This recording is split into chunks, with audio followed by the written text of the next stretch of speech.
Bro, ajari gua hikmah. Demikian sebuah kalimat terucap dari sahabat saya yang memiliki gedung di depan City Walk Sudirman. Gedung 30 lantai tersebut, kantornya berada di lantai 29 dan lantai 30. Saya terkejut kenapa tiba-tiba saya baru datang ke kantornya dia berkata demikian. Tapi dia sahabat lama saya.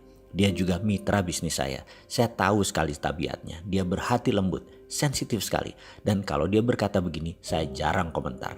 Dalam hati saya berkata, apa dia mau nonton video naratif serial Sadar Kaya Advance ya? Lalu otak iseng saya keluar dan berkata, si Ahmad supir lu bawa motor? Ada katanya. Kita naik motor keliling Jakarta, saya bonceng bagaimana? Dia kaget karena mungkin sudah 10 tahun dia tidak naik motor. Dia steril dari hal-hal seperti begini. Ayahnya adalah salah satu dari 4 macan konglomerat zaman Soeharto. Dia sekarang pemegang tahta generasi kedua kerajaan bisnis keluarga tersebut. Naik motor? Ya enggak lah. Kemudian dia berkata, oke, why not? Katanya. Kemudian motor supirnya disiapkan di lobi. Siang itu kira-kira jam 3-an. Saya nyetir, dia naik di belakang saya dan saya langsung tancap gas menuju Mall Ambassador, daerah Kuningan. Lalu saya teruskan sampai bypass daerah Pasar Gembrong. Rencana saya balik arah di sana.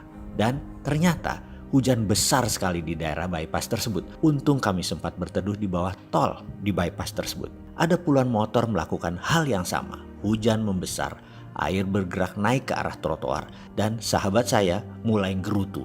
Sialan lu, basah nih gue. Di samping kami, seorang ayah dengan anaknya kira-kira berusia 10-12 tahunan berdiri merapat kedinginan. Air mengenang naik cepat sehingga sejajar trotoar tempat kami berdiri. Tiba-tiba ada mobil dengan kecepatan tinggi di dekat kami membuat siraman air kotor muncrat membasahi hingga tubuh kami. Semua orang menghujat seketika termasuk sang anak kecil tadi. Nampak sang ayah menenangkan dirinya. Saya yang berdiri di sampingnya tak kuasa tidak mendengarkan percakapan ayah anak ini. Sudahlah nak, jangan marah. Tapi dia kurang ajar ngotorin semua orang ayah. Kalau kita marah, kata ayahnya, itu energi negatif yang keluar dari diri kita.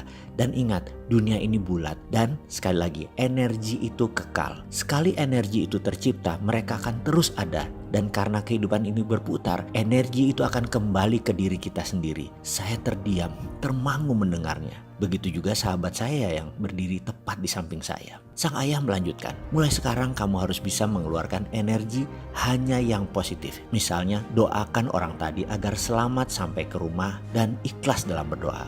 Doakan semua orang yang berteduh ini selamat sampai di rumah dan tidak terkena penyakit. Doakan pengemis di pinggir jalan. Doakan apa saja yang kamu lihat. Anak sekolah yang baru pulang, tukang sapu jalanan, semua yang kamu lihat. Doakan, percayalah hidupmu akan lurus, mudah dan selamat dunia akhirat. Papa selalu mencari uang halal untuk keluarga. Siang malam semua papa doakan. Mamahmu menanak nasi, dia berdoa. Ucapkan doa baik buat petani yang menanam, pedagang yang berjualan, pengendara yang membawa beras ini, petani yang menggiling padi menjadi beras, ikan yang dimasak pun mamah selalu mendoakan. Sehingga apa yang kita makan sudah disyukuri, sudah diikhlaskan, sudah diseimbangkan. Tak lama kemudian sebuah Alphard warna hitam tepat berhenti di depan mereka dan pintu terbuka. Mama, kata sang anak sambil naik ke mobil tersebut dan supir mobil tersebut bertukar dengan sang ayah. Rupanya ini training day sang ayah ke anak untuk melihat sisi lain dari kehidupan. Itu gumam saya dalam hati. Entah mengapa saya merasa malu teramat sangat. Saya tutup wajah saya dengan helm, menitik air mata saya dan berkata, terima kasih ya Allah, hari ini luar biasa, sebuah pelajaran yang saya dapat. Lalu saya melirik sahabat saya. Ternyata dia lebih parah lagi. Dia menangis deras air mata sambil bergumam, sialan lu bro, lu apain gua? Sialan tuh bapak, kena gua. Gua belum jadi ayah yang baik, gua belum jadi orang yang berpikiran positif. Ya Allah, terima kasih, tobat hamba. Dan saya pun diam saja menanti hujan reda.